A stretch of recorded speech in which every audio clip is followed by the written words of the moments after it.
Shalom, selamat pagi jemaat yang dikasihi Tuhan.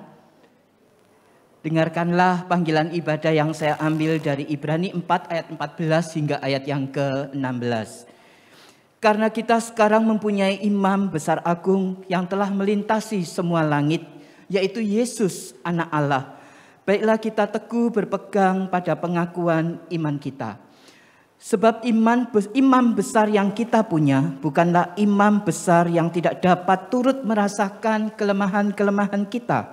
Sebaliknya, sama dengan kita. Ia telah dicobai, hanya tidak berbuat dosa. Sebab itu marilah kita dengan penuh keberanian menghampiri tata kasih karunia, supaya kita menerima rahmat dan menemukan kasih karunia untuk mendapat pertolongan kita pada waktunya. Mari kita menyiapkan diri sejenak di hadapan Tuhan. Kita bersaat teduh, kita memfokuskan pikiran kita kepada Tuhan.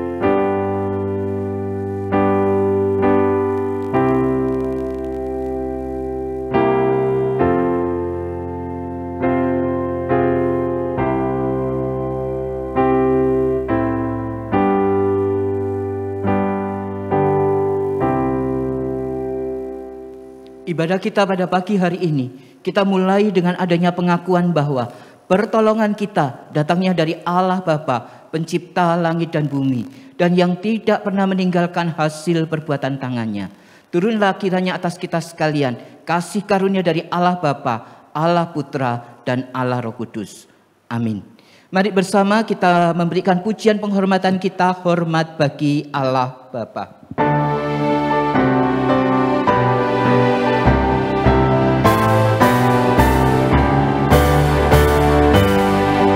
Hormat bagi Allah Bapa, hormat bagi anaknya, hormat bagi Roh penghibur, ketiganya yang esa. Haleluya, haleluya, ketiganya yang esa. Mari kita masuk di dalam doa.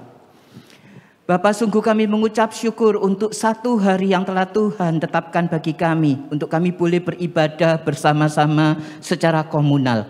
Kami sungguh mengucap syukur Tuhan boleh memberi kesempatan kepada kami kembali untuk bersama-sama beribadah. Dan pagi hari ini kami akan juga mengadakan perjamuan kudus, dan kami juga mengucap syukur kalau Tuhan boleh menghadirkan siswa-siswi, bahkan untuk orang tua murid dari Pelita Jaya School boleh bergabung bersama-sama dengan kami beribadah. Namun Tuhan, sebelum kami lebih lanjut untuk beribadah kepada Engkau, kami terlebih dahulu ingin mengoreksi di hadapan Tuhan untuk segala yang telah kami lakukan, motivasi kami di dalam beribadah kepada Engkau. Seringkali kami hanya untuk menikmati di dalam kehidupan kami semata-mata, untuk emosi kami sesaat. Kami tidak fokus kepada Engkau di dalam ibadah kami. Ampuni segala keberdosaan kami. Kami sungguh mengucap syukur ya Bapa, karena karya anugerah penebusan-Mu, kasih karunia-Mu itu cukup bagi kami, untuk kami boleh mengenal Engkau, untuk kami boleh lebih mengasihi Engkau, untuk kami boleh melayani Engkau. Oleh karena itu Tuhan, kuduskan, sucikan kami kembali sehingga kami boleh layak untuk menyembah Engkau pada pagi hari ini di dalam roh dan kebenaran. Terpujilah Engkau ya Bapa, demi Kristus kami berdoa dan mengucap syukur. Amin. Silakan duduk Bapak Ibu, anak-anak semua. Iya, mari bersama-sama kita menyadari bahwa di dalam ibadah kita akan kembali mengadakan perjamuan kudus. Ada begitu banyak, nanti ya. nanti setelah lagu ini. Ya, kita akan bersama-sama memuji Tuhan terlebih dahulu. Iya. Kita akan bersama-sama bahwa di dalam hanya pengorbanan Tuhan Yesus Kristus di atas kayu salib itulah yang akan membuat kita boleh mengenal Yesus Kristus sebagai juru selamat kita. Dan kita akan bersama-sama memujikan hanya oleh darah Yesus ini. Kemudian nanti dari Pelita Jaya School akan memberikan pujiannya. Mari bersama Bapak Ibu kita pujikan hanya oleh darah Yesus.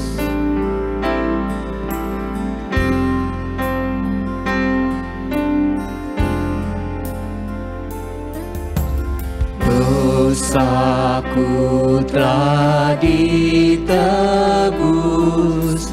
hanya oleh darah Yesus. Ku dapat hidup baru hanya oleh darah Yesus. Ku lihat pengampunan hanya oleh darah Yesus. Hatiku disucikan hanya oleh darah Yesus. Oh, darah yang kudus, darahnya penebus jiwaku ditebus hanya oleh darah Yesus. Oh, darah yang kudus, darahnya penebus jiwaku ditebus hanya oleh darah Yesus.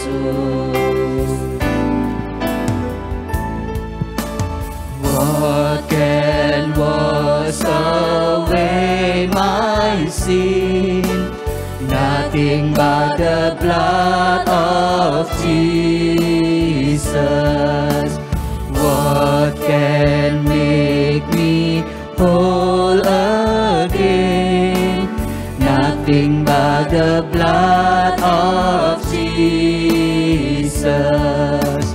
For my pardon this I see, nothing but the blood of Jesus. For my cleansing this my plea, nothing but the blood of Jesus.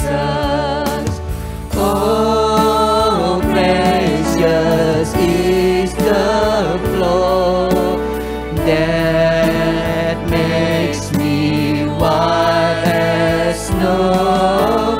No other one I know, nothing but the blood of Jesus. Oh, precious is the flow that makes me white as snow. No other one I know, nothing but the blood of Jesus. Nothing but the blood of Jesus. Nothing but the blood of Jesus. Ya, pagi ini ada persembahan pujian dari murid-murid siswa kelas 5 dan kelas 6 dari sekolah Pelita Jaya. yang merupakan bagian dari Elion Christian School. Saya persilakan.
We're the big family of Elion Christian School, and we celebrate the glory of our God.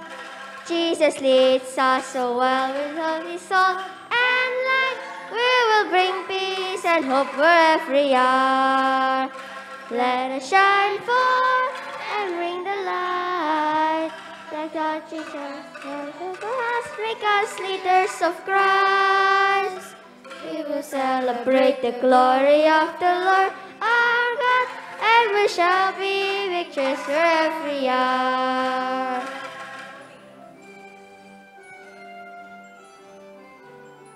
We're the big family of Elion Christian School, hand in hand fulfill the glory of our God. Give our lives to the church and content to the world. We will bring peace and hope wherever we are. Let us shine forth and bring the light. Let God change us, mold us, make us leaders of Christ.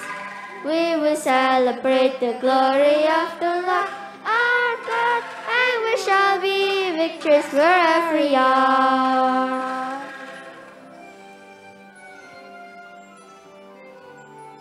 We're the big family of Elion Christian School.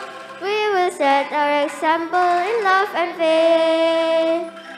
Jesus leads us so well with what we saw and light. We will bring peace and hope wherever we are. Let us shine forth and bring the light. Let God change us, mold us, make us leaders of Christ. We will celebrate the glory of the Lord our God, and we shall be victorious wherever we are.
Iya, Bapak Ibu yang dikasihi Tuhan, mari kita terus dukung untuk anak-anak dari Pelita Jaya School ini.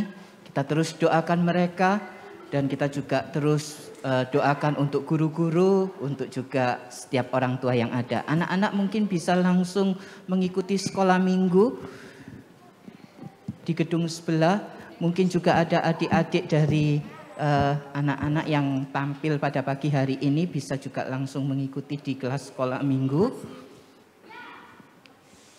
Ya, sebagaimana puji-pujian yang telah ditampilkan anak-anak, kita boleh ada sebagaimana kita adanya hari ini, Bapak Ibu. Ada begitu banyak pemeliharaan, ada begitu banyak pertolongan Tuhan, khususnya kita di dalam masa-masa pandemi, dan baru pertama kali ini mereka boleh tampil kembali di gereja-gereja Elion.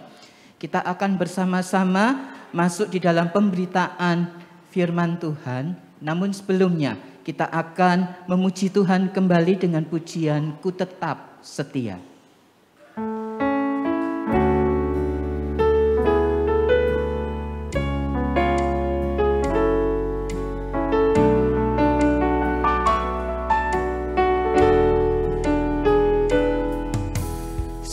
Seperti wanita mengurapimu, menangis di bawah kakimu, demikian hidupku mau mengasihimu. Yesus, Engkau baik bagiku. Seperti wanita mengurapimu, menangis di bawah kakimu, demikian hidupku mau mengasihimu. Yesus, Engkau baik bagiku. Sampai akhir ku menutup mata, ku tetap setia menanti janji-Mu. Sampai ku dapatkan mahkota kehidupanku, ku tetap setia untuk melayani-Mu.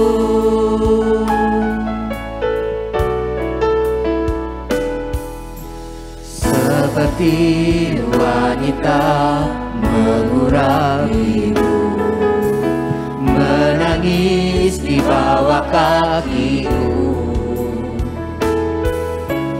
demikian hidupku mau mengasihimu.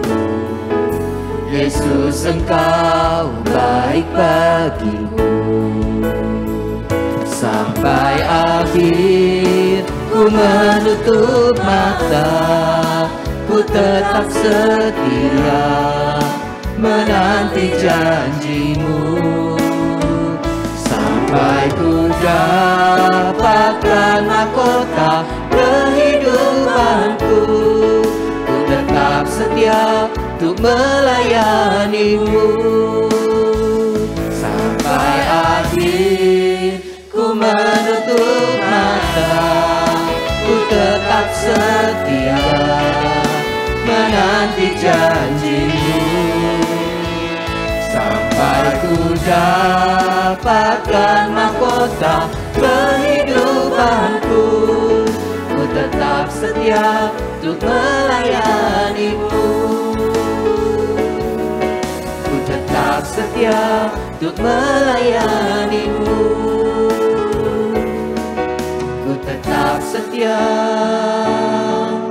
untuk melayani-Mu.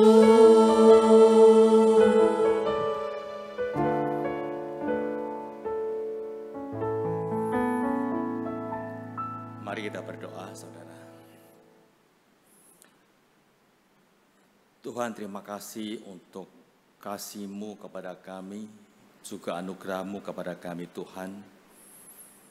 Kami boleh mengenal Engkau sebagai Tuhan dan Juru Selamat kami, sehingga kami boleh memperoleh hidup yang kekal, kami boleh memperoleh janji-Mu akan rumah Bapa yang di surga. Kami sungguh bersyukur kepada-Mu Tuhan.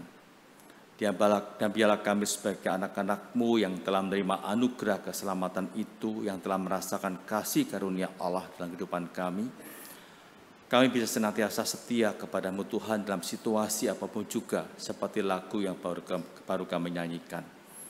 Dalam situasi yang menyenangkan atau yang tidak menyenangkan, kami tetap setia kepada-Mu, mengikut Engkau.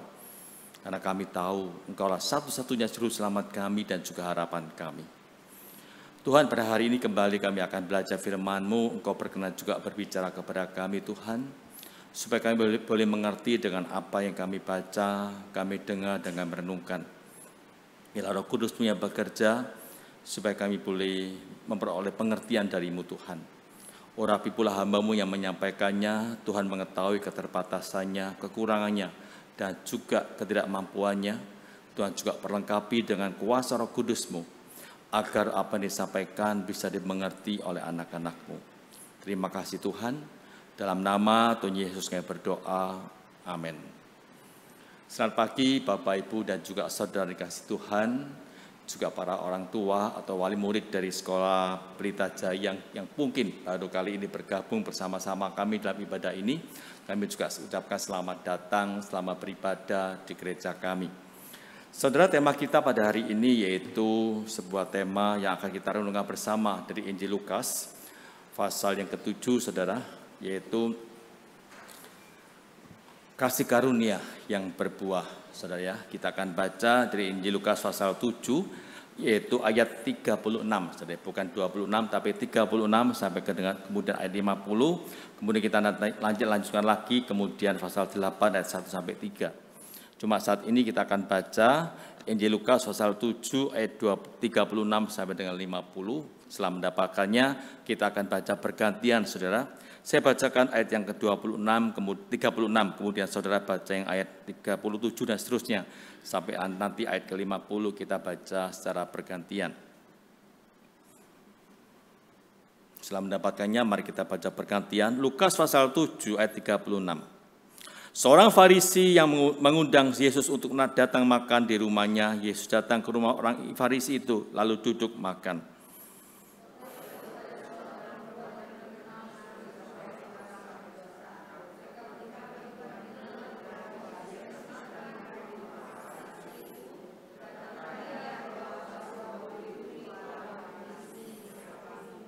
Sambil menangis, ia pergi berdiri di belakang Yesus dekat kakinya dan membasahi kakinya dengan air matanya dan menyekanya dengan rambutnya. Kemudian ia mencium kakinya dan meminyakinya dengan minyak wangi itu.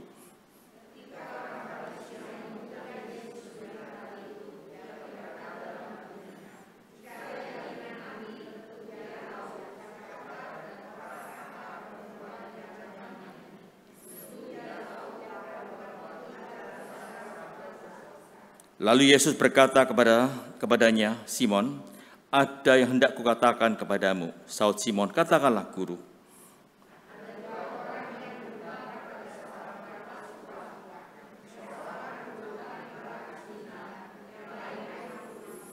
Karena mereka tidak sanggup membayar, maka ia menghapuskan hutang kedua orang itu. Siapakah di antara mereka yang akan lebih mengasihi dia?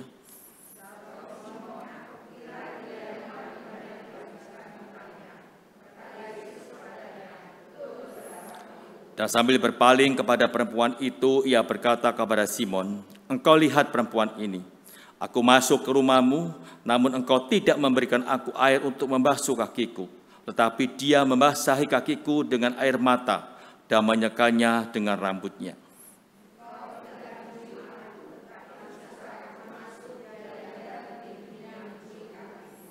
Engkau tidak meminyaki kepalaku dengan minyak, tetapi dia meminyakinya kakiku dengan minyak wangi.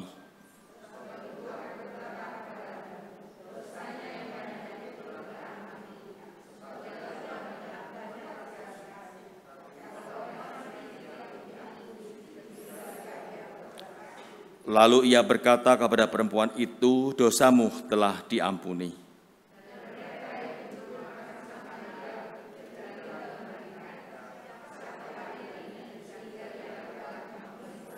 Tetapi Yesus berkata kepada perempuan itu, imanmu telah menyelamatkan engkau, pergilah dengan selamat. Berbahagialah setiap kita yang baca firman Tuhan, kemudian kita bisa merenungkan lebih daripada itu, juga kita bisa aplikasikan dalam kehidupan kita sehari-hari, saudara, sehingga hidup kita boleh menjadi berkat bagi orang lain. Saudara, kalau kita bicara tentang kasih karunia, tentu saudara sebagai anak-anak Tuhan, sebagai orang percaya tidak asing dengan istilah ini. Kita merasakan, kita juga mengetahui, dan mungkin kita juga sudah merasakan akan kasih karunia Allah tersebut, saudara. Allah mengasihi kita begitu luar biasa, Dia mati di atas kayu salib untuk menebus dosa-dosa kita. Dan Dia juga mengaruniakan kepada kita anugerah keselamatan yang luar biasa, sehingga hidup kita ada pengharapan di waktu akan datang. Nah saudara, waktu kita mendapatkan kasih karunia dari Allah, yang Allah inginkan saudara, supaya kita bisa berbuah. Di mana ketika kita sudah merasakan keselamatan dari Tuhan, kita sudah merasakan kasih Tuhan begitu luar biasa kepada kita orang berdosa. Bahkan Dia juga sudah mengaruniakan keselamatan kepada kita, yaitu kita ditebus dari dosa-dosa kita. Maka Allah ingin kita nggak berdiam diri, tapi kita bisa berbuat sesuatu. Sehingga hidup kita itu bisa berbuah, bisa mendatangkan berkat bagi orang lain, dan juga bisa memuliakan nama Tuhan. Itu yang Allah kehendaki. Nah saudara, kita sekarang belajar dari perikop yang baru kita baca tadi, yaitu tentang Yesus diurapi oleh seorang perempuan berdosa. Kalau saya boleh bertanya pada saudara sebagai anak-anak Tuhan, sebagai orang-orang percaya yang tentunya sering juga baca Alkitab atau dengar firman Tuhan waktu saudara di kebaktian ataupun dalam renungan harian saudara di rumah. Berapa kali Tuhan Yesus diurapi oleh seorang perempuan, saudara? 1 kali, 2 kali, 3 kali, atau 4 kali dia diurapi oleh seorang perempuan, saudara. Saudara, kalau kita baca surat ke dalam Injil ya, dari Matius sampai dengan Yohanes, kita boleh melihat Yesus diurapi itu sebanyak 2 kali. Yang pertama yang baru kita baca tadi, itu diurapi oleh seorang perempuan berdosa.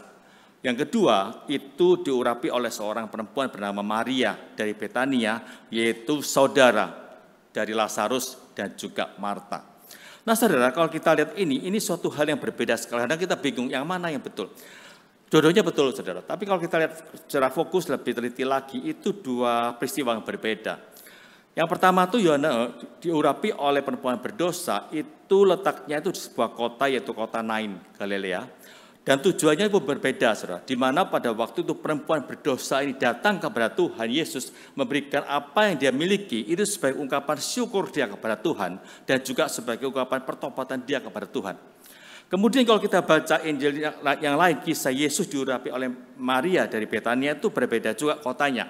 Di mana dikatakan di Betania, seorang perempuan Maria. Kemudian tujuannya juga beda. Sebagai persiapan di mana Yesus akan mati di atas kayu salib. Kalau kita baca, itu beberapa saat sebelum Yesus diadili kemudian mati di atas kayu salib, saudara.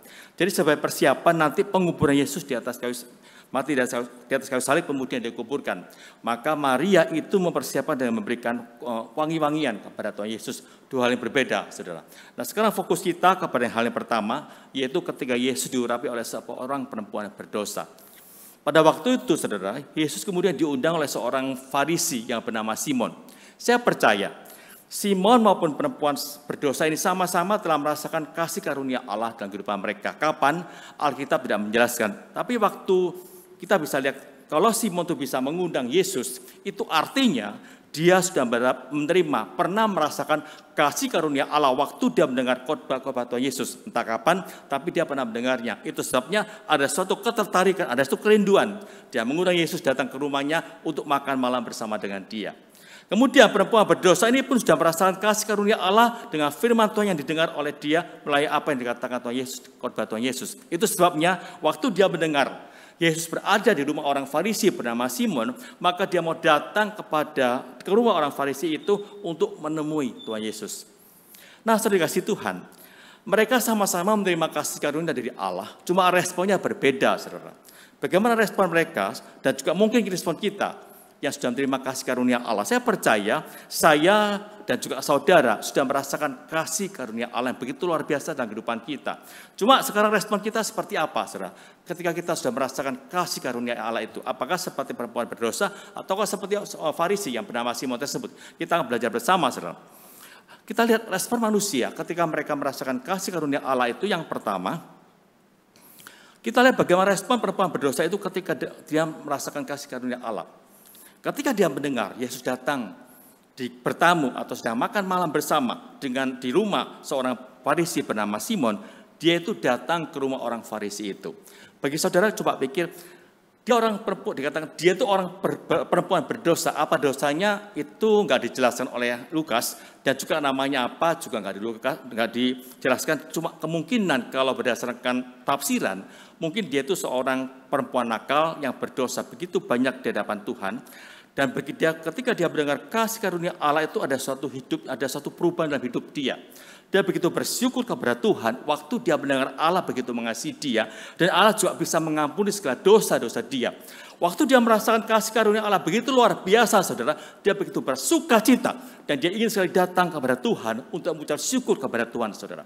Itu sebabnya ketika dia mendengar Yesus berada di rumah Simon, yaitu orang Farisi tersebut, dia datang ke rumah itu untuk mengunjungi, untuk melihat atau bertemu dengan Tuhan Yesus. Kita bayangkan, orang Farisi itu adalah orang yang menganggap dirinya itu orang yang paling kudus. Karena mereka telah melakukan semua hukum Taurat dengan begitu baik. Dan mereka begitu antipati dengan orang-orang berdosa. Namanya pemungut cukai, perempuan berzina. Mereka begitu antipati dan mereka begitu jijik dengan mereka. Mereka mengatakan ini sampah masyarakat yang gak layak untuk dikasihani. Hidup mereka sudah pasti masuk neraka. Mereka berkata seperti itu. Dan kalau kita bayangkan, perempuan ini berani datang ke sebuah tempat yang boleh dikatakan waktu itu, saudara, di mana semuanya itu ada orang Farisi dan ahli Taurat. Dan mereka tentu orang-orang yang menganggap diri mereka paling kudus dari sekian banyak manusia dalam dunia ini. Ketika dia itu masuk ke rumah Simon pada waktu itu, dan semua yang duduk mungkin kebanyakan mayoritas adalah orang-orang pria. Semua orang akan melihat dia. Mata semua tertuju pada perempuan ini dan mengatakan, siapakah perempuan ini? Ngapain perempuan berdosa datang ke tempat ini? Kok merusak suasana yang begitu baik, yang di mana kita sedang makan-makan bersama dengan seorang nabi, dengan seorang yang tokoh agama, ngapain dia datang ke sini? Mungkin ada perkara seperti itu. Dan mungkin juga ada caci maki. Dan mungkin juga dia bisa diusir dari tempat itu, saudara.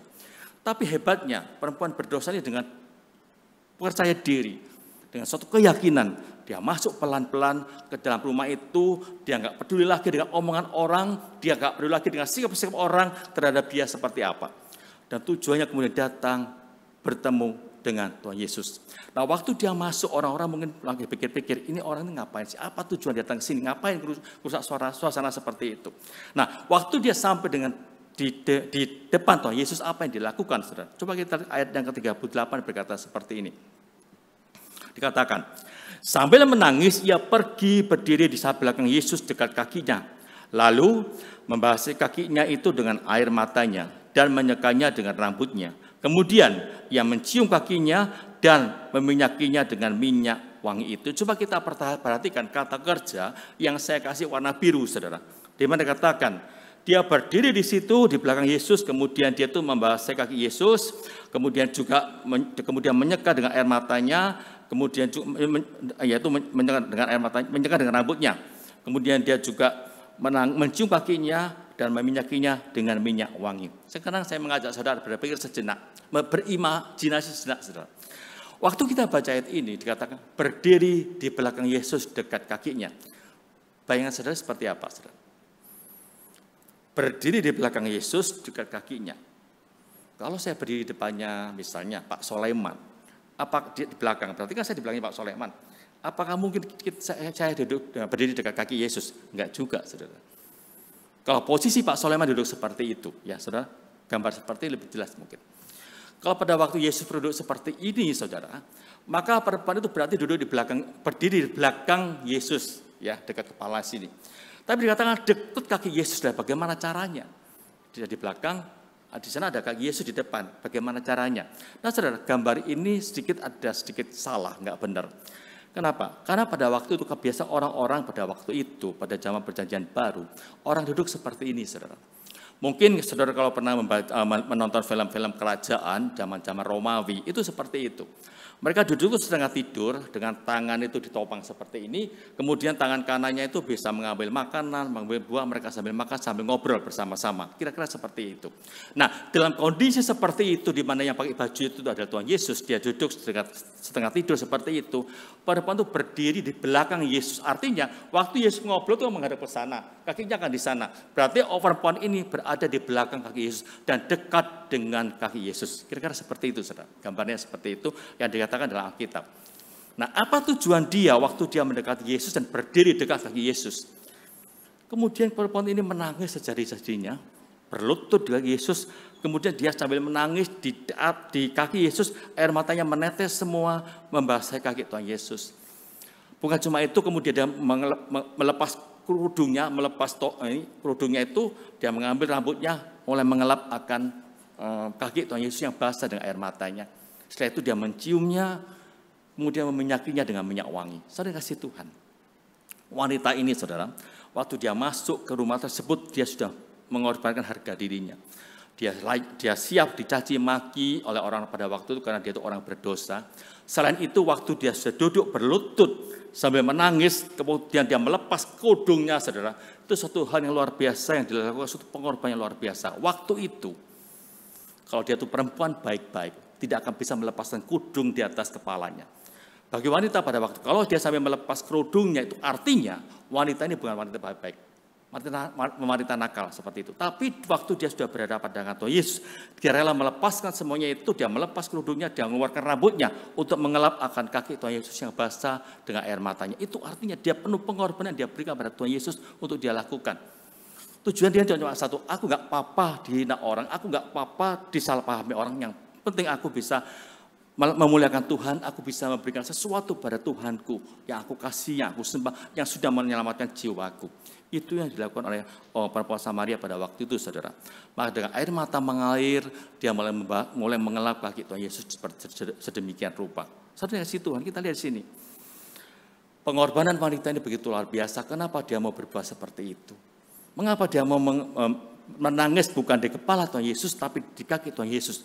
Pada pada umumnya, minyak itu dicurahkan di kepala tamu, bukan di kaki, tapi perempuan ini melakukan di kaki Yesus. Kenapa? Karena dia merasa, kalau aku berbuat seperti itu, aku tuh tidak layak melakukannya. Karena aku ini orang berdosa, aku ini orang perempuan berzina seperti ini, aku tidak layak datang kepada Tuhan. Aku tidak layak berhadapan dengan Tuhan. Yang aku layak itu aku bisa mencium kakinya, aku layak untuk membasuh kakinya dengan air mataku. Dan dengan rambutku, aku layak untuk bisa mengelap kaki Tuhan Yesus dan juga meminyaki kaki Tuhan Yesus dengan minyak yang aku berikan pada dia. Dan minyak itu dikatakan minyak yang paling mahal yang dia miliki. Dia berikan terbaik pada Tuhan. Kita lihat, saudara, ketika seseorang menerima kasih karunia Allah begitu besar dalam hidupnya, dia senantiasa memikirkan apa yang aku bisa berikan pada Tuhan kita, pada Tuhanku, yang terbaik aku berikan pada Tuhanku. Itu yang dilakukan oleh seorang perempuan berdosa ini. Dia memberikan yang terbaik pada Tuhan, bukan cuma barangnya, tapi hatinya juga. Dia waktu menangis menunjukkan dia pertobat yang luar biasa. Mungkin dia mengaku di hadapan Tuhan, Tuhan ampuni aku. Aku adalah orang berdosa, ampuni aku Tuhan. Layakkan aku menjadi anakmu, menjadi hambamu. Itu yang dilakukan oleh perempuan ini, saudara. Suatu ketika ada James Kennedy menceritakan dalam sebuah buku, mungkin pernah saya ceritakan juga, saudara. Dia menceritakan ada seorang wanita kulit hitam. Dia itu dulunya hidupnya penuh dengan dosa, kemudian dia percaya pada Kristus, dia merasa hidupnya itu betul-betul diperbaharui. Dia begitu bersuka cita karena hidupnya sudah ada pengharapan lagi, saudara. Nah, suatu ketika dia beribadah di gereja, pada waktu itu kemudian gereja mengumumkan bahwa gereja akan mengadakan suatu penggalangan dana untuk pelayanan pengabaran Injil, pelayanan misi pada waktu itu. Nah, sebagai seorang wanita kulit hitam yang hidupnya itu serba pas-pasan, bukan orang kaya, dia mulai memikirkan, apa yang harus aku berikan pada Tuhan sebagai wujud terima kasihku pada Tuhan karena aku sudah mendapat keselamatan dari Tuhan. Dia buka tabungannya, uang nggak ada. Apa yang dilakukan, saudara? Suatu ketika ibadah itu diadakan kembali, dia datang, dia maju dalam ibadah tersebut dan setiap orang memberikan persembahan di sebuah kotak. Wanita ini pun ikut memberikan persembahan dengan uangnya dalam kotak tersebut. Waktu melihat hal ini, pendeta itu merasa curiga juga, loh, kenapa perempuan ini tiba-tiba memberikan uang dari mana uang tersebut? Lalu timbul suatu pemikiran negatif. Jangan-jangan dia berbuat dosa untuk bisa mendapatkan uang tersebut. Nah, setelah kebaktian selesai, kemudian pendeta tersebut memanggil akan wanita itu. Tanya baik-baik, maaf ya, kami menggalang dana ini dengan sukarela. Kalau saya boleh bertanya, ibu dapat uang dari mana untuk dipersembahkan kepada pekerjaan Tuhan di tempat ini? Dia menunduk kepalanya, kemudian dia menangis dan mengatakan seperti ini. Pak Pendeta, saya telah menjual diri saya sebagai seorang budak. Dan uang saya dapatkan, saya persembahkan kepada Tuhan. Ya, dia telah menjual dirinya sebagai seorang budak supaya dia mendapat uang, dan uang itu dipersembahkan untuk pekerjaan Tuhan, supaya pekerjaan Tuhan dalam pengabaran Injil bisa berjalan dengan baik. Saudara dikasih Tuhan, itu satu hal yang luar biasa ya saudara. Ketika dia merasakan kasih karunia dalam hidupnya, maka dia mulai memikirkan apa yang bisa aku berikan pada Tuhan. Bahkan dia rela menjual dirinya sebagai seorang budak, nantinya supaya dia bisa memberikan uang itu untuk pekerjaan Tuhan, supaya pekerjaan Tuhan bisa disebarluaskan. Itu sebagai wujud orang yang sudah merasakan kasih karunia dalam hidupnya yang telah mendapat keselamatan dari Tuhan. Kalau kita bertanya pada diri kita masing-masing sebagai orang percaya, saya percaya saya dan juga saudara sudah menerima anugerah keselamatan dari Tuhan, sudah merasakan kasih karunia Allah. Pertanyaan kita, apa yang telah kita berikan kepada Tuhan kita, saudara? Waktu kita, tenaga kita, pikiran kita atau apa, saudara? Seringkali kita tawar-menawar kepada Tuhan waktu kita diminta pertolongan pada Tuhan. Diminta pelayanan, tawar-menawar. Diminta persembahan, tawar-menawar. Dan banyak alasan lainnya kita utarakan kepada Tuhan. Padahal kita sudah merasakan kasih karunia Allah begitu besar. Saya bersyukur, saudara, kalau hari ini kita boleh menyaksikan bersama-sama anak-anak SKE, anak-anak Pelita Jaya yang boleh memberikan persembahan pada Tuhan dalam pelayanan mereka. Ya mungkin karena mereka sebagai mahasiswa, dan itu ada tugas sekolah, maka mereka melakukannya. Cuma saya harapkan, kiranya saudara sebagai orang tua senantiasa mendorong anak-anak saudara, bukan cuma karena tugas sekolah, tapi ketika mereka berada di gereja, saudara, dorong mereka untuk bisa melayani Tuhan, memberikan terbaik kepada Tuhan, karena mereka sudah merasakan kasih karunia Allah dalam kehidupan mereka. Demikian juga saudara sebagai orang tua, saudara juga harus bisa menjadi teladan juga kepada anak-anak saudara, di mana saudara sebagai orang tua, sebagai orang-orang percaya yang sudah merasakan kasih karunia Allah dalam kehidupan kita, maka tugas kita bukan cuma berdiam diri, bukan cuma sebagai aktivis datang ke gereja, enggak. Tapi Allah minta supaya kita bisa berbuat sesuatu bagi Tuhan. Dengan pemikiran kita, tenaga kita, uang kita boleh melayani Tuhan untuk pekerjaan Tuhan. Sama seperti perempuan berdosa tadi. Ketika dia menyadari aku yang orang berdosa, aku begitu bersyukur kepada Tuhan, karena sudah mendapat anugerah keselamatan dari Tuhan, maka dia mulai memikirkan apa yang bisa aku berikan pada Tuhan. Ketika dia melihat dia punya harta, minyak wangi yang begitu berharga, dia pecahkan dan dia tuangkan ke kaki Tuhan Yesus. Sampai wujud dia sungguh bersyukur kepada Tuhan atas anugerah Tuhan yang dia dapatkan dalam hidupnya. Sekarang kita lihat sekarang sikap dari yang berikutnya, saudara, yaitu sikap dari Simon orang Farisi. Bagaimana sikap dia terhadap kasih karunia Allah? Dia juga sudah merasakan kasih karunia Allah. Kalau tidak, nggak mungkin dia bisa mengundang Yesus datang ke rumahnya. Meskipun mungkin ada motivasi tertentu. Mungkin dia ingin lebih terkenal, rumahnya juga mungkin lebih dikenal sebagai orang yang pernah didatangi tokoh ternama pada waktu itu. Mungkin ada pemikiran seperti itu. Tapi sekarang bagaimana sikap dia ketika dia menyambut Tuhan Yesus, saudara? Waktu dia melihat perempuan berdosa itu mulai meminyaki Tuhan Yesus dengan minyak wangi, nangis, kemudian dan sebagainya. Kemudian ada pemikiran seperti ini, saudara. Kalau kita lihat ayat yang ke-39. Dia berkata, jika Yesus ini nabi, tentu ia tahu siapakah dan orang apakah perempuan yang penjamannya ini. Tentu ia tahu bahwa perempuan itu adalah perempuan yang seorang berdosa. Saudara yang dikasihi Tuhan, coba kita lihat. Dia begitu sinis dengan perempuan berdosa ini, tapi masih bagus dia nggak mengusirnya, saudara. Dia begitu sinis, kemudian mulai tanya. Dia mulai mempertanyakan Tuhan Yesus. Siapa sih Yesus sebetulnya? Kalau dia itu nabi, tentunya dia tahu siapa perempuan ini. Kalau dia tahu itu perempuan berdosa, kenapa nggak diusir? Kenapa dia mau terima? Mau terima ditangisi, kemudian dikasih dicocori air mata, kasih minyak wangi. Kenapa Yesus mau berbuat seperti itu? Kenapa dia nggak merasa jijik? Bukankah dia seorang nabi, orang yang kudus, orang yang tidak boleh dijamah oleh orang berdosa, tapi mengapa dia mengizinkan perempuan berdosa itu berbuat seperti itu? Itu pemikiran dari orang Farisi yang bernama Simon. Pemikiran ini ada salahnya juga, di mana dia membayangkan kalau nabi itu maha tahu, saudara. Padahal nggak seperti itu. Nabi itu tahu kalau Allah bernubuat kepada dia. Kalau kita baca dalam Perjanjian Lama. Jadi tidak bisa mengatakan seperti itu. Tapi meskipun tahu, Yesus juga akan menerima orang tersebut. Apakah Yesus tidak tahu? Yesus tahu. Dia itu orang perempuan berdosa. Tapi memang Yesus sengaja menerimanya karena dia tahu. Dia mengasihi perempuan ini dan dia datang juga untuk mengampuni orang ini, saudara. Waktu dia berpikir seperti itu, saudara, kemudian Yesus mengetahui akan pemikiran dari Simon tersebut. Kemudian dia mengambil sebuah perumpamaan kepada Yesus, saudara. Dia mengatakan, ada 2 orang berhutang pada seorang pemilik uang, 1 500 dinar, yang 1 50 dinar. Ketika mereka harus membayar hutang mereka, dua-duanya nggak bisa bayar hutang, karena mereka tidak punya uang lagi. Mereka begitu ketakutan, karena waktu itu sanksinya, kalau sampai tidak bisa bayar hutang, itu bisa masuk penjara, atau keluarganya dijual sebagai budak.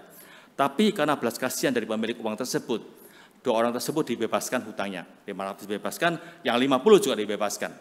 Kemudian Yesus bertanya kepada Simon, menurut kamu siapa yang paling bersyukur ketika dibebaskan utang tersebut? Lalu Simon mengatakan, tentu Tuhan yang punya utang banyak, dia lebih bersyukur kepada Tuhan akan hal ini. Nah, saudara kasih Tuhan, kita lihat di sini. Waktu Yesus bertanya seperti itu, sebetulnya tujuannya kepada Simon tersebut. Dia ingin mengatakan, mengapa perempuan ini sampai menangis seperti itu waktu engkau mengatakan, ngapain sih perempuan berdosa berbuat seperti itu? Waktu dia menangis seperti itu, sampai kemudian dia mengusap air matanya, mengusap air mata yang ada di kaki Tuhan Yesus, kemudian memiyakinya. Karena perempuan tersebut merasakan, aku ini orang berdosa, dosaku begitu banyak, sehingga aku nggak layak lagi untuk menerima kasih Tuhan. Ketika aku bisa merasakannya, aku ingin membalas sesuatu bagi Tuhan. Dia begitu bersyukur kepada Tuhan, saudara, untuk kasih karunia yang telah diterimanya. Tapi yang diterima cuma sedikit, dia ucap syukurnya pun cuma sebatas juga, sebatas yang dia mau. Itu tandanya, saudara, itu perbandingan antara orang perempuan berdosa dengan Simon. Simon waktu dia bersyukur, bagaimana dia menyambut Tuhan Yesus, begitu minim sekali. Itu sebabnya kemudian ayat berikutnya Yesus berkata seperti ini, saudara. Kemudian dia berkata kepada Simon, berkata seperti ini, engkau lihat perempuan ini, aku masuk ke rumahmu, namun engkau tidak memberikan aku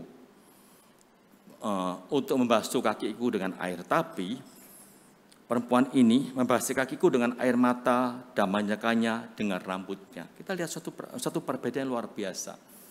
Perempuan yang berdosa itu memberikan yang terbaik, dia menyeka dengan air matanya, tapi Simon sama sekali tidak berbuat apa-apa. Saudara dikasih Tuhan, kebiasaan pada waktu itu, kalau ada sebuah pesta atau sebuah pertemuan makan malam, karena pada waktu itu kita mengetahui negara Israel itu negara yang berdebu, saudara ya. Jadi kalau kita sudah berjalan jauh, itu debunya akan melekat di kaki kita atau di kasut kita. Meskipun kita pakai sepatu pun tetap akan berdebu. Namanya debu ya bisa menempel di mana-mana, saudara.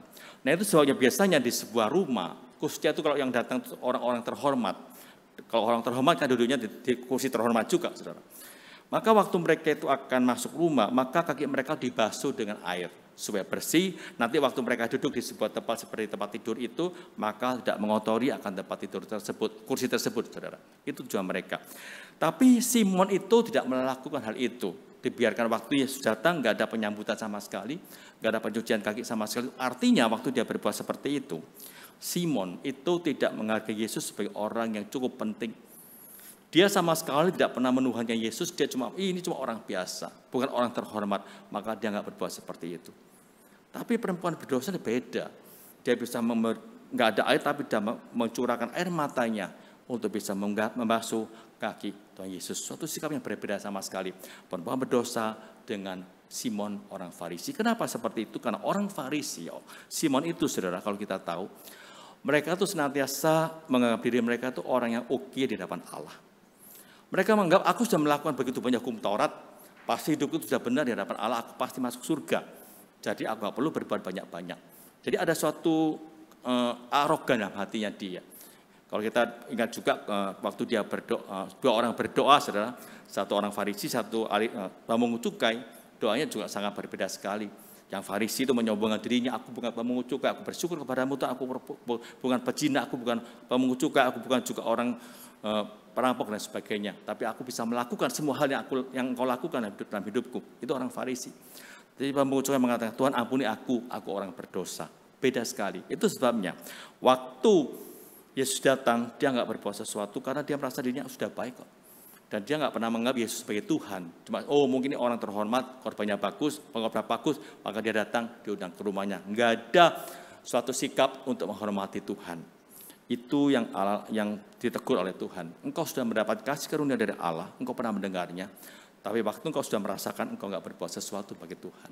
Itu menyedihkan sekali. Kemudian berikutnya Yesus berkata seperti ini. Engkau tidak mencium aku, tetapi sejak aku masuk, ia, yaitu perempuan itu, tiada henti-hentinya mencium kakiku. Mungkin waktu kita baca ini kok Yesus itu sepertinya kok nafsu sekali yang minta dicium segala macam. Apa maksudnya, saudara? Kita kembali pada adat istiadat pada waktu itu, saudara. Kita lihat di sini gambar ya, saudara. Nah, ini kebiasaan orang pada waktu itu, saudara. Jadi kalau mereka bertemu satu sama lain itu mereka biasanya saling berpelukan, kemudian mereka saling mencium pipi mereka atau menempelkan pipi kanan pipi kiri mereka. Seperti sekarang para wanita biasanya. Kalau mereka bertemu, cuma karena ini COVID sudah jarang dilakukan seperti itu. Tapi dulu kalau sebelum COVID kita sering lihat kalau wanita ketemu langsung sudah perangkulan, kemudian tempel pipi kanan, tempel pipi kiri seperti itu. Kira-kira seperti itu yang dilakukan. Itu suatu salam kehormatan bagi orang yang dihormati. Tapi yang dilakukan tapi Simon itu nggak berbuat seperti itu. Yesus datang, dibiarkan begitu saja, nggak ada penyambutan sama sekali, nggak ada sikap hormat sama sekali. Beda dengan wanita tersebut. Dia menangis jadi-jadinya, bahkan mencium kakinya. Jelas wanita tersebut tidak berani dia mencium akan wajah Tuhan Yesus. Apalagi dia menganggap diriku orang berdosa. Dia yang layak mencium kaki Tuhan Yesus. Mengapa seperti itu? Karena dia merasa aku orang berdosa yang tidak layak untuk berbuat seperti itu. Nah kemudian yang ketiga, Yesus berkata seperti ini. Engkau tidak meminyaki kepalaku dengan minyak, tetapi dia meminyaki kakiku dengan minyak wangi. Saudara kasih Tuhan. Pada waktu itu kebiasaan juga di samping mereka itu saling memberi ciuman, membasuh kaki, juga memberikan minyak. Jadi minyak itu dari minyak zaitun, diciprati gitu kepada kaki, kepada kepala tamu yang dihormati seperti itu. Nah tapi di sini kita lihat Simon juga nggak berbuat apa-apa lagi. Jadi Yesus sama sekali nggak dihargai, nggak dihormati oleh Simon. Tapi wanita ini menghargai begitu luar biasa. Mencuci kakinya, mencium kakinya, kemudian juga meminyaki kakinya dengan luar biasa. Yang tidak dilakukan oleh Simon sebagai orang yang juga merasakan kasih karunia Allah. Nah, saat dikasih Tuhan, sekarang kita tergolong yang mana, saudara, dalam kehidupan kita sebagai orang percaya? Waktu kita sudah merasakan kasih karunia Allah dalam kehidupan kita tergolong orang yang mana? Seperti perempuan berdosa yang begitu bersyukur kepada Tuhan, bahkan kita senantiasa ingin memberikan yang terbaik pada Tuhan dan kita ingin senantiasa hidup berjalan sesuai dengan pimpinan Tuhan, atau kita seperti Simon. Iya, kita bersyukur kalau aku sudah diselamatkan, tapi ya udahlah, aku berbuat seperti apa yang aku inginkan. Kita coba mengenal Allah sebagai juru selamat, itu aja. Dan kita nggak pernah berbuat sesuatu bagi Tuhan kita. Bahkan dalam ibadah pun, kadang-kadang ibadah kita pun nggak serius. Nggak ada satu hati yang rindu untuk menyembah Tuhan. Tapi kita senantiasa berbuat yang tidak-tidak juga adalah ibadah kita. Waktu firman Tuhan disampaikan, kita tidak mendengarkan firman Tuhan, tapi kita sibuk main HP. Waktu kita datang beribadah, kita seringkali datang dengan terlambat. Itu yang kita lakukan sebagai bentuk, itu menunjukkan kita sama sekali tidak menghormati Tuhan kita. Sama seperti Simon tersebut. Dan suatu ketika nanti, kita pun bisa mendapat teguran dari Tuhan. Dan orang-orang seperti ini, yang tidak bisa menjalankan firman Tuhan dengan baik, itu yang membuat nanti gereja itu makin lama makin merosot, makin lama makin ditinggalkan Tuhan, ditinggalkan umatnya. Seperti terjadi di Eropa. Kenapa mereka bisa berbuat seperti itu? Karena sekarang orang-orang Eropa kebanyakan tidak lagi baca firman Tuhan. Apalagi melakukannya, baca pun jelas tidak melakukannya. Lama-lama gereja kosong, dijual menjadi masjid, menjadi museum dan sebagainya. Suatu ketika ada seorang wartawan dari Washington Post tanya pada seorang bapak bernama Michael Horton. Dia bertanya seperti ini, saudara. Apa ancaman terbesar bagi kekristenan ortodok atau biblika atau injili pada zaman sekarang ini? Dia tanya, apa sih yang menjadi ancaman terbesar bagi kekristenan pada saat ini? Dia mengatakan seperti ini. Bahaya terbesar itu bukan karena ajaran sesat, tetapi karena orang Kristen itu mempunyai kedangkalan rohani yang luar biasa. Artinya apa, saudara? Dia mengatakan, orang-orang yang tidak percaya pada Injil itu senantiasa membaca firman Tuhan. Mereka mencari kesalahannya dan timbullah namanya ajaran sesat. Tapi sayangnya orang Kristen yang sudah mendapatkan kasih karunia Allah itu nggak belajar firman Tuhan dengan baik-baik. Bahkan hidup mereka pun tidak mencerminkan firman Tuhan. Rohani mereka begitu dangkal. Hidup mereka sama sekali tidak memuliakan Tuhan, tetapi seringkali menjadi batu sandungan bagi orang lain. Mereka mengerti firman Tuhan, mengerti, mengenal Kristus, mengenal. Datang beribadah setiap minggu, saudara. Tapi hidup mereka sama sekali jauh daripada firman Tuhan. Itu yang akhirnya membuat kekristenan menjadi hancur. Dan kemudian banyak anak-anak orang-orang yang tidak lagi percaya pada Tuhan. Kenapa? Karena seringkali kita sebagai orang percaya tidak bisa menghargai kasih karunia Allah dengan baik. Kita nggak bisa berbuat dalam kehidupan kita, akhirnya kita menjadi batu sandungan bagi orang lain dan banyak meninggalkan Tuhan. Mungkin pernah saudara mendengar ceritanya mengenai Mahatma Gandhi, saudara. Dia pernah berkata seperti ini. Seandainya semua orang Kristen itu bisa melakukan firman Tuhan, maka seluruh India bisa menjadi orang Kristen. Luar biasa, saudara. Kenapa dia bisa berbuat seperti itu? Karena dia pernah kecewa dengan orang Kristen. Suatu ketika dia itu orang India kan, datang ke gereja untuk beribadah kepada Tuhan, sampai di pintu gerbang gereja dia diusir oleh orang-orang kulit putih. Mereka mengatakan, gereja ini adalah untuk orang kulit putih, bukan untuk orang kulit berwarna. Kau pergi, kau nggak layak untuk datang ke gereja. Dan saat itu dia tidak lagi datang ke gereja. Dia mengatakan, aku percaya kepada Yesus, aku sangat kagum dengan ajaran Tuhan Yesus, tapi aku sangat tidak suka dengan orang-orang Kristen yang hidupnya nggak benar, yang tidak sesuai dengan firman Tuhan. Itu sebenarnya dia mengatakan, kalau semua orang Kristen itu bisa hidup sesuai dengan firman Tuhan, maka seluruh India itu bisa menjadi orang Kristen. Tapi sayang saudara, kita yang telah mendapatkan kasih karunia Allah, kita pun seperti orang-orang kulit putih pada waktu itu. Hidup kita sama sekali tidak mencerminkan Kristus dalam kehidupan kita. Akhirnya kita menjadi batu sandungan, bukan menjadi berkat bagi orang lain. Sekarang kita masuk ke langkah berikutnya, saudara. Yang kedua, bagaimana Allah ketika melihat manusia yang berdosa itu mau bertobat, mau percaya pada Tuhan. Kita lihat ayat berikutnya, saudara. Itu kasih karunia Allah kepada manusia yang berdosa. Kita lihat di sini, saudara. Dia berkata kepada Simon pada waktu itu, setelah dia menceritakan akan perumpamaan ini, dan dia mengatakan apa yang dilakukan oleh Simon itu enggak benar, dia mengatakan, sebab aku berkata kepadamu, dosanya yang banyak itu, yaitu dosa perempuan itu, telah diampuni, sebab ia telah banyak berbuat kasih. Tetapi orang yang sedikit diampuni, sedikit juga berbuat kasih. Artinya, perempuan ini bisa banyak berbuat kasih karena dia merasakan dosanya begitu besar, sudah diampuni oleh Tuhan. Tapi kalau Simon itu merasa dosanya kecil, maka dia itu berbuat kasihnya pun sedikit. Saudara, kalau saya boleh bertanya pada saudara, dosa itu ada yang besar atau ada yang kecil, ada perbedaan enggak, saudara? Enggak ada.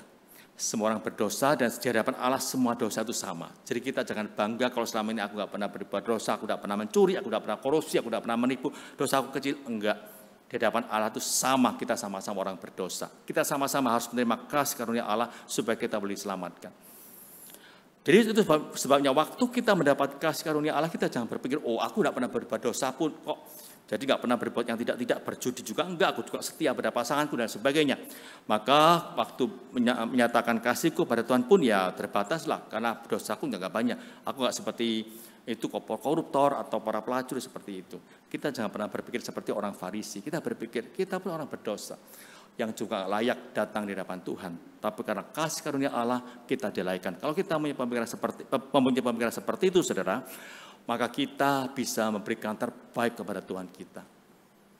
Kita senantiasa memikirkan apa yang bisa aku lakukan bagi Tuhan kita supaya aku ini bisa menyatakan syukurku kepada Tuhan. Sama seperti perempuan berdosa tersebut. Dan waktu Allah melihat manusia itu mau bertobat, saudara, seperti perempuan berdosa ini, maka Yesus mengatakan dosa perempuan itu sudah diampuni. Kemudian dia berkata pada perempuan itu berkata seperti ini, dosamu telah diampuni.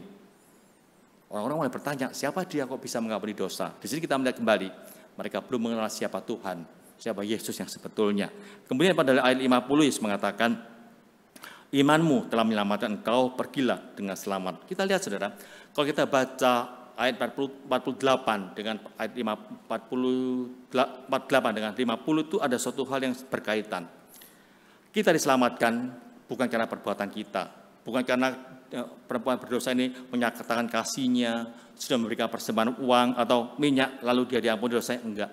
Tapi karena pertobatannya, dan dia diselamatkan itu bukan karena perbuatan dia, tapi karena imannya kepada Tuhan. Kita ingat, kita diselamatkan bukan karena perbuatan kita, tapi iman kita kepada Tuhan. Itu yang menyelamatkan kita. Itu sebabnya, waktu kita sudah mempunyai iman dalam kehidupan kita, maka harus bisa diwujud nyatakan dalam perbuatan kita. Itu satu kesatuan. Iman tanpa perbuatan adalah mati, saudara.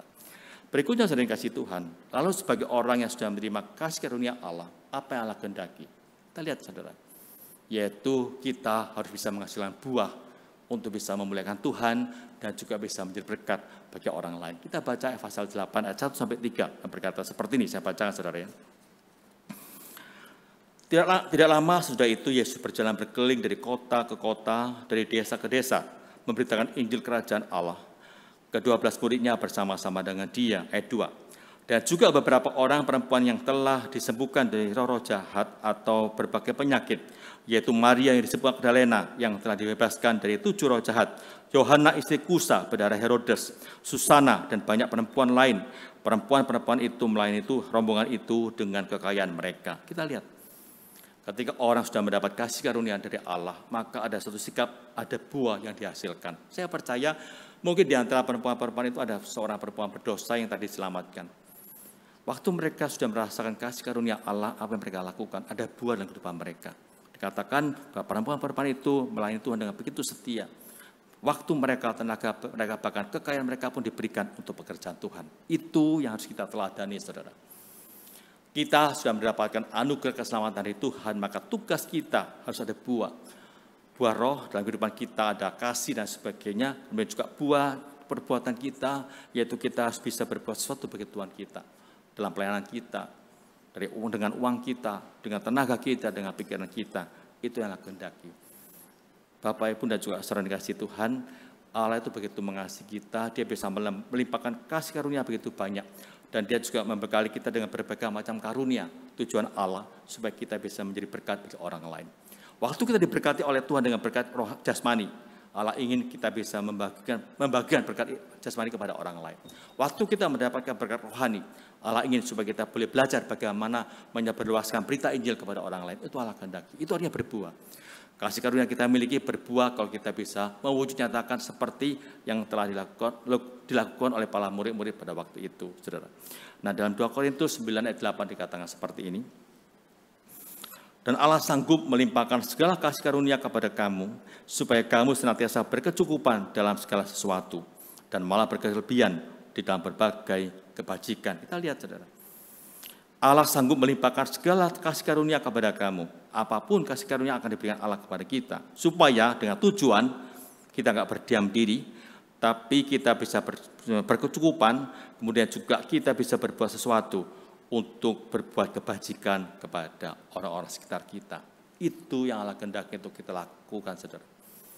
Saya percaya Bapak, Ibu, dan juga saudara sudah menerima kasih karunia Allah.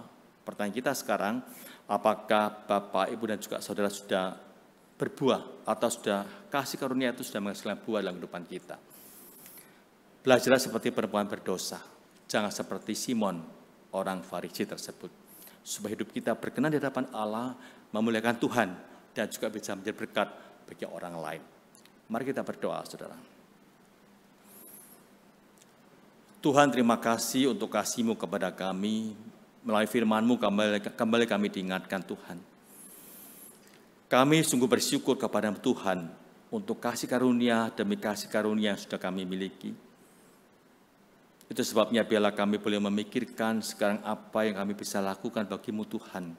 Supaya kasih karunia yang telah kami miliki itu bisa berbuah, bisa menghasilkan suatu buah yang bisa menjadi berkat bagi orang lain dan juga memuliakan Tuhan. Tuhan, kalau selama ini mungkin kami belum berbuah, ampuni kami, Tuhan, tolong kami. Bila kami boleh segera berbenah diri, dan kami juga boleh memikirkan bagaimana kami boleh membenah kehidupan kami, supaya hidup kami betul-betul berkenan di hadapan Tuhan. Kami mau taat dengan firman-Mu, dan kami juga bisa mengabdikan diri kami untuk melayani Engkau. sehingga hidup kami pun bisa berbuah bagi Tuhan dan juga bagi orang lain. Dalam nama Tuhan Yesus kami berdoa, amin.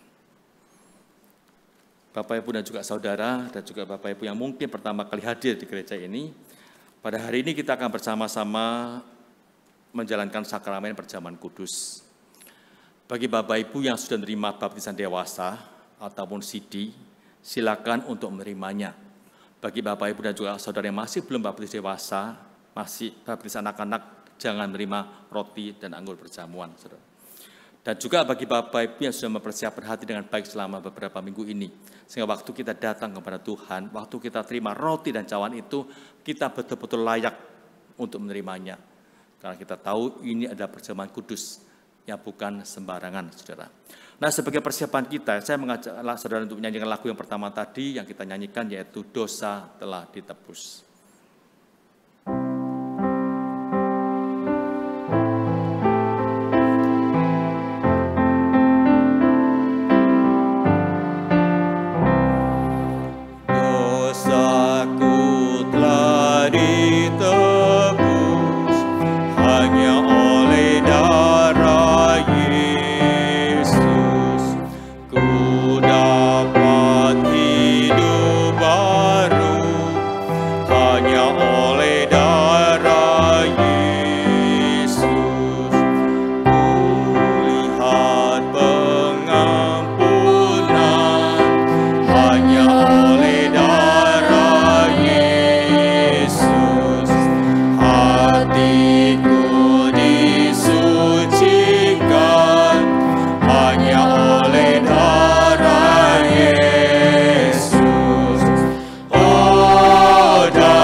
Indonesia-nya saudara, hanya oleh darah Yesus.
Saudara untuk mengambil saat teduh di hadapan Tuhan. Mari kita mengoreksi diri kita masing-masing. Masih adakah dosa-dosa kita yang belum kita selesaikan di hadapan Tuhan dan juga sesama kita? Kita mohon kepada Tuhan supaya Tuhan mengampuni segala dosa-dosa itu, dan kita juga berjanji kepada Tuhan untuk segala menyelesaikan dosa-dosa yang pernah kita lakukan dengan sesama kita. Mungkin kita belum pernah bisa mengampuni orang yang pernah menyakiti kita. Kita mohon kepada Tuhan supaya Tuhan beri kekuatan pada kita, kemampuan kepada kita untuk bisa mengampuni mereka. Dan kita juga mohon kepada Tuhan dan ampun kepada Tuhan kalau mungkin selama ini kasih karunia yang telah kita terima belum menghasilkan buah yang berarti bagi Tuhan.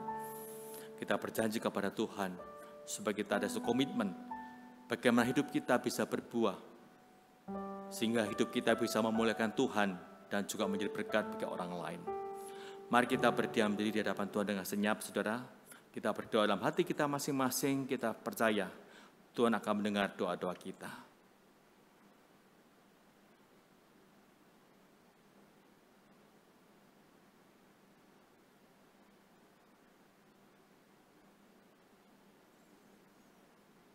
Saya persilakan dengan kasih penginjil Sulaiman untuk berdoa bagi persiapan kita menerima roti dan anggur perjamuan pada pagi hari ini. Bapa di surga, kami datang di hadapan-Mu memohonkan belas kasihan. Tuhan, kami adalah orang berdosa yang diberikan anugerah. Karena itu Tuhan, ajar kami untuk menghitung hari-hari kami sedemikian, sehingga kami memperoleh hati yang bijaksana. Sadarkan kami bahwa tanpa Kristus kami tidak berarti, tanpa Kristus maka kami tidak punya pengharapan. Karena itu Tuhan, jangan ada kesombongan keangkuhan dalam hati kami. Jika kami sudah diberkati, berarti kami harus mencari sumber berkat itu, yaitu Engkau sendiri. Dan kami berdoa bila Tuhan, Engkau yang akan memampukan kami untuk sungguh-sungguh dikuduskan, dilayakan, sehingga kami dapat menjadi gambar dan rupa Allah yang menjadi duka-duka Kristus dimanapun kami berada. Berkati perjamuan yang akan kami ikuti bersama, layakan kami ya Tuhan, ampuni segala dosa dan kesalahan kami. Demi nama Tuhan Yesus kami berdoa dan mengucap syukur. Amin. Terima kasih.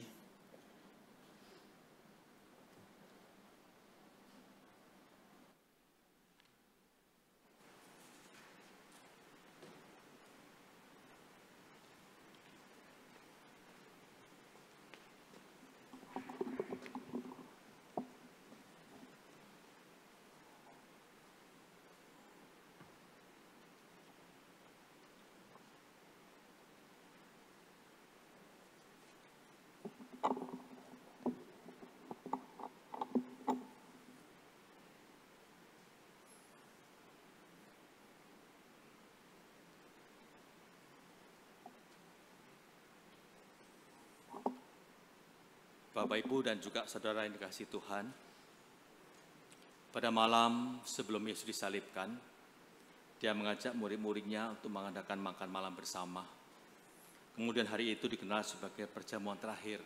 Mengapa? Karena pada waktu itu yang terakhir kalinya Yesus makan bersama-sama dengan murid-muridnya. Hari itu mereka bersama-sama memperingati hari Paskah bagi bangsa Yahudi, di mana mereka bersyukur kepada Tuhan atas anugerah Tuhan kepada mereka, khususnya untuk nenek moyang mereka yang telah dibebaskan dari perbudakan di Mesir. Mereka bisa masuk ke tanah Kanaan untuk bisa menikmati berkat Tuhan. Dan mereka juga bersyukur kepada Tuhan untuk anugerah di mana anak sulung mereka itu tidak ikut dibunuh ketika tulah ke-10 dijatuhkan pada bangsa Mesir. Kenapa?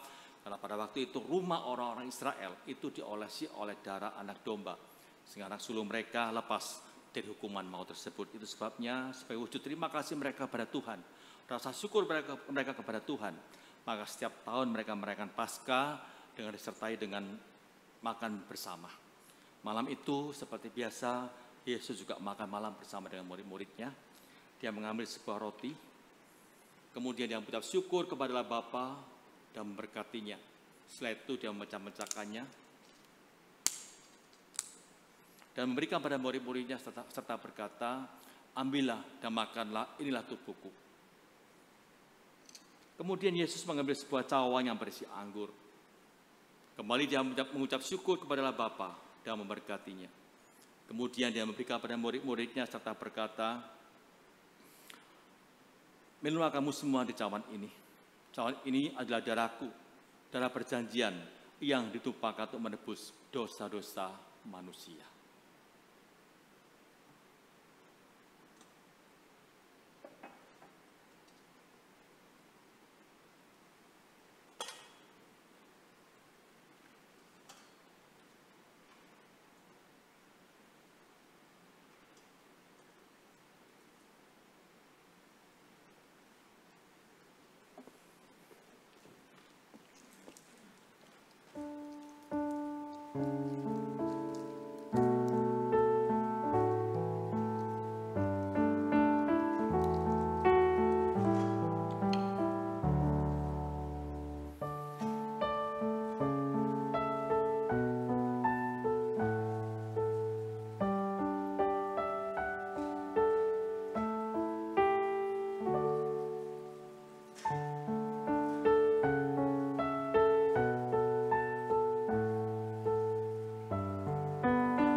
Apakah semua sudah menerima akan roti dan anggur perjamuan?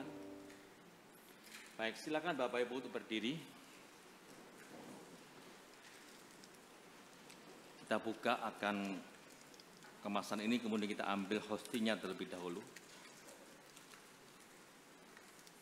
Mari kita mengangkatnya, saudara. Yesus berkata, ambillah dan makanlah. Setiap kali kamu mau memakannya, ingatlah bahwa tubuhku tercapik-capik untuk menebus dosa-dosamu. Dengan berucapan syukur, mari kita terima akan roti ini.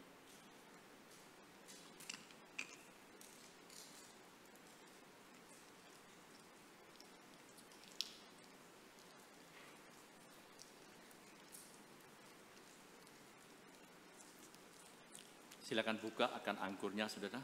Setelah itu kita angkat bersama. Yesus berkata, minumlah kamu semua di cawan ini. Cawan ini adalah perjanjian baru yang dimateraikan oleh darahku. Setiap kali kamu minum, ingatlah bahwa darahku tercurah untuk menebus dosa-dosamu. Dengan penuh ucapan syukur, mari kita terima akan anggur ini.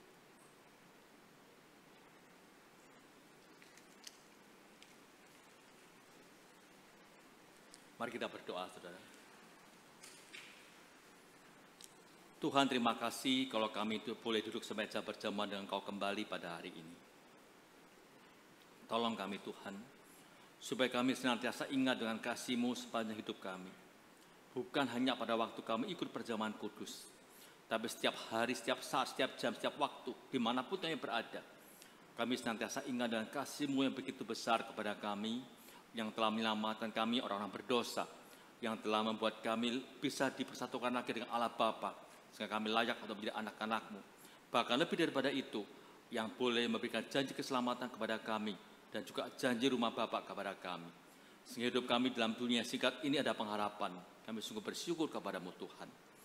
Tuhan, biarlah kami senantiasa bisa melakukan semua yang Engkau perintahkan kepada kami ketika kami ingat dengan kasih-Mu tersebut.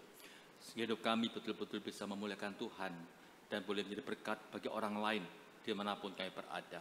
Terima kasih Tuhan, dalam nama Tuhan Yesus kami berdoa, amin. Silakan duduk Bapak Ibu.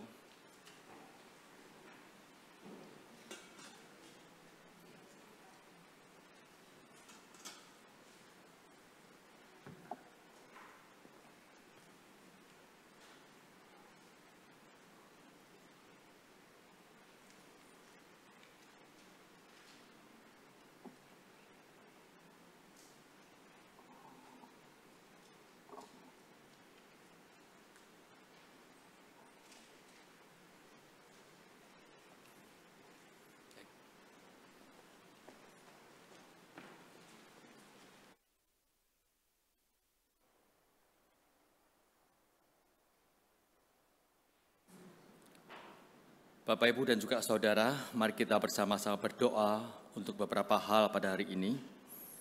Yang pertama, kita berdoa untuk pembuatan program di gereja kita, khususnya untuk Rayon Rungkut, untuk tahun 2023 nanti.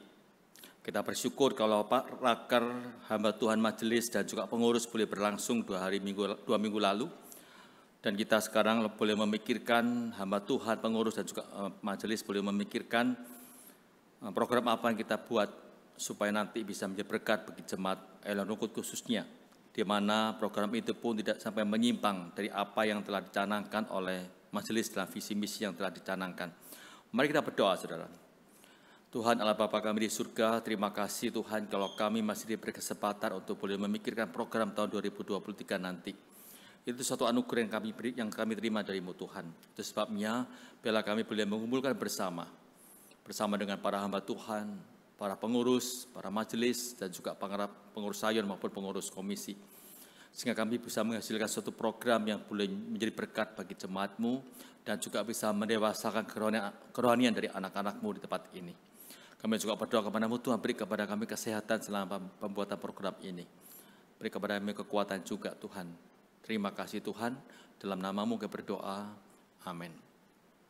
Kemudian saudara, mari kita berdoa juga untuk salah satu pos PI di gereja kita, yaitu pos PI Bukit Palma atau di Citraland Utara, di mana sekarang ini kita sedang merencana untuk membangun gedung gereja.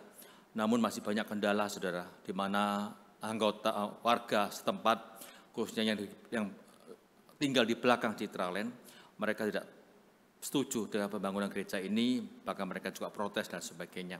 Sekarang kita sedang mengusahakan dengan cara-cara yang sesuai dengan apa yang diarahkan oleh pemerintah. Kita mohon kepada Tuhan supaya Tuhan boleh tunjukkan rencana dan juga kehendak-Nya. Kita percaya kalau pembangunan ini sudah ada dalam kehendak Tuhan, maka semuanya pun boleh berjalan dengan baik. Hanya sekarang ini mungkin Tuhan sedang memproses kita untuk lebih bergantung kepada Dia, bukan kepada manusia. Mari kita berdoa, saudara. Tuhan Allah Bapa kami di surga, kami juga berdoa untuk rencana pembangunan gedung gereja di POSPI Bukit Palma. Kami serahkan juga dalam tangan-Mu Tuhan, di mana sekarang ini juga menghadapi banyak kendala, ada warga yang tidak setuju, dan juga yang lainnya. Kami mohon kepada-Mu Tuhan supaya Tuhan menyatakan belas kasihan-Mu dan juga pertolongan-Mu Tuhan. Kami percaya tanah ini bisa dibeli atas kehendak Tuhan. Maka di waktu akan datang pun kalau Tuhan mengendaki gedung ini bisa berdiri, maka Tuhan pun akan buka jalan bagi kesulitan demi kesulitan yang kami hadapi. Hanya sekarang ini mungkin Engkau sedang memproses kami, menempa kami untuk lebih bersandar pada-Mu Tuhan. Tolong kami Tuhan. Beri juga hikmat kepada para pengurus rayon dan juga panitia pembangunan supaya mereka betul-betul bersandar pada Tuhan dalam hal ini. Terima kasih. Dalam nama Tuhan Yesus kami berdoa. Amin.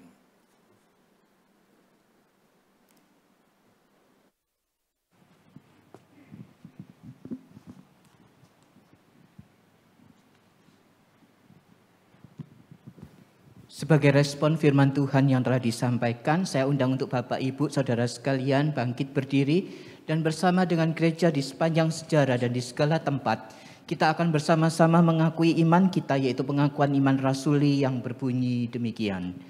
Aku percaya kepada Allah, Bapa yang Maha Kuasa, Khalik langit dan bumi, dan kepada Yesus Kristus, anaknya yang tunggal Tuhan kita, yang dikandung dari Roh Kudus, lahir dari anak darah Maria, yang menderita sengsara di bawah pemerintahan Pontius Pilatus, disalibkan, mati dan dikuburkan, turun ke dalam kerajaan maut. Pada hari yang ketiga, bangkit pula dari antara orang mati, naik ke surga, duduk di sebelah kanan Allah, Bapa yang Maha Kuasa. Dan dari sana Ia akan datang untuk menghakimi orang yang hidup dan yang mati. Aku percaya kepada Roh Kudus, gereja yang kudus dan am, persekutuan orang kudus, pengampunan dosa, kebangkitan tubuh, dan hidup yang kekal. Amin. Silakan duduk Bapak, Ibu, Saudara. Saatnya kita akan memberikan persembahan kita. Kita mau dengan penuh ucapan syukur, mulai minggu yang lalu kantong persembahan sudah diedarkan, jadi Bapak Ibu bisa langsung memberikan, memasukkan ke dalam kantong persembahan. Sedangkan yang mengikuti secara online, nanti setelah KU2 ini diselenggarakan akan ada streaming, dan Bapak Ibu yang mengikuti di rumah bisa mentransferkan ataupun juga men-scan QR code yang tertera di layar Bapak Ibu semuanya. Mari kita dengan penuh sukacita, dengan penuh keyakinan bahwa Tuhan yang begitu senantiasa bukan saja memelihara kita, tetapi juga yang menebus kita dari dosa-dosa kita menyerahkan persembahan kita. Dengan satu pujian, persembahanku.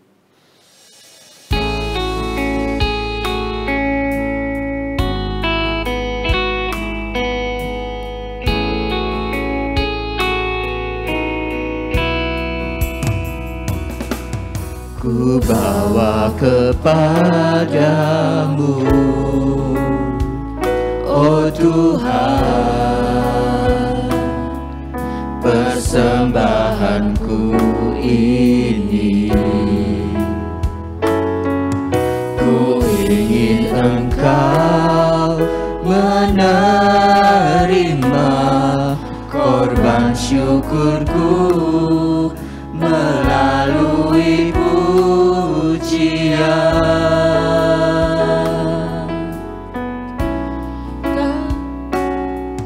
ku bawa kepadamu, oh Tuhan, persembahanku ini. Ku ingin Engkau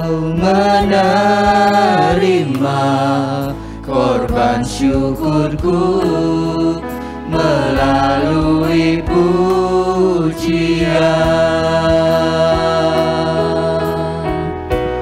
Takkan pernah ku bawa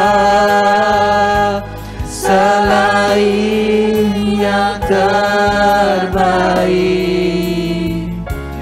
yang harum dan sejati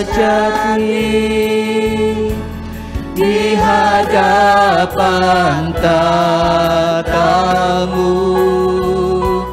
Yesusku, terimalah korban syukurku ini yang mengalir di hatiku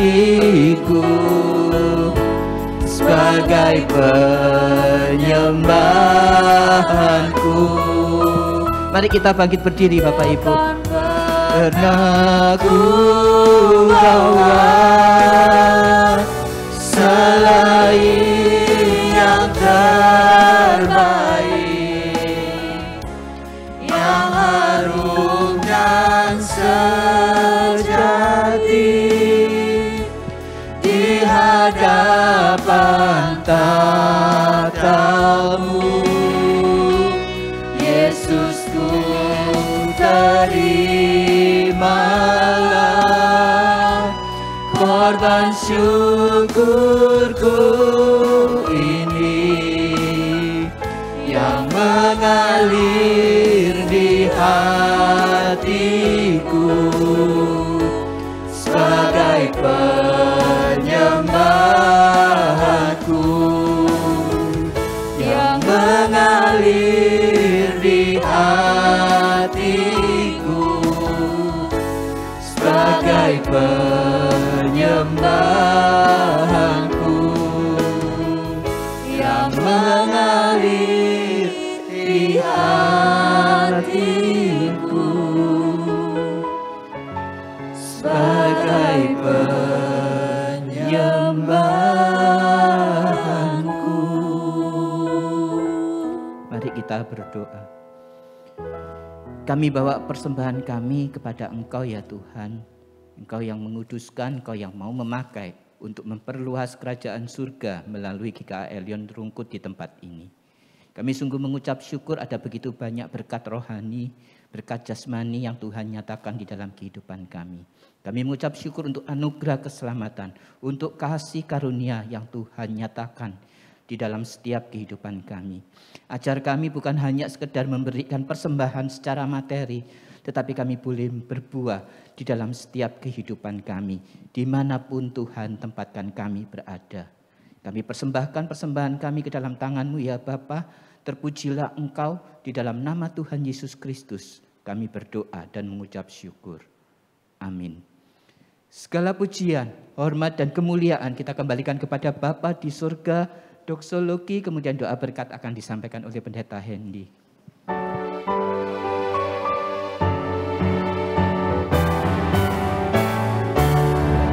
Puji Allah, sumber berkat, puji Dia semua ciptaannya, puji Dia para malaikat, Bapa, Putra, dan Roh Kudus.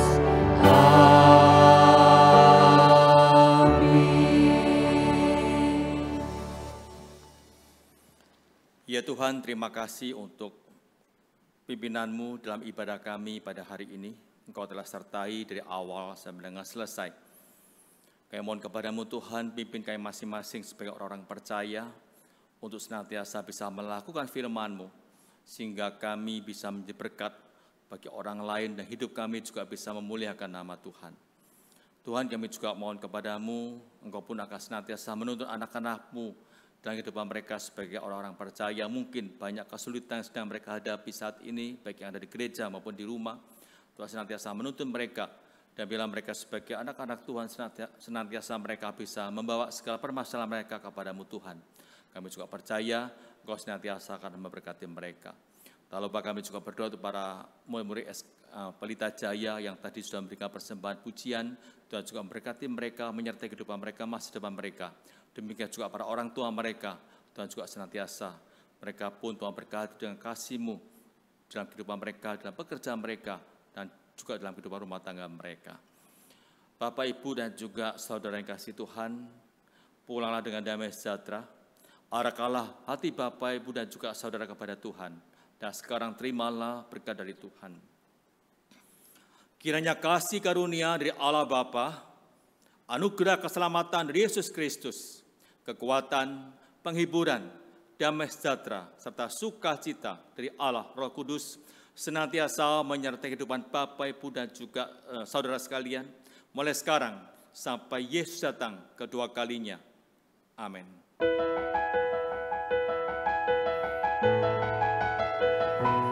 Tuhan melindungi kau, Tuhan memberkati kau, kiranya wajah-Nya menyinari kau, Tuhan memberi anugerah-Nya, damai sejahtera.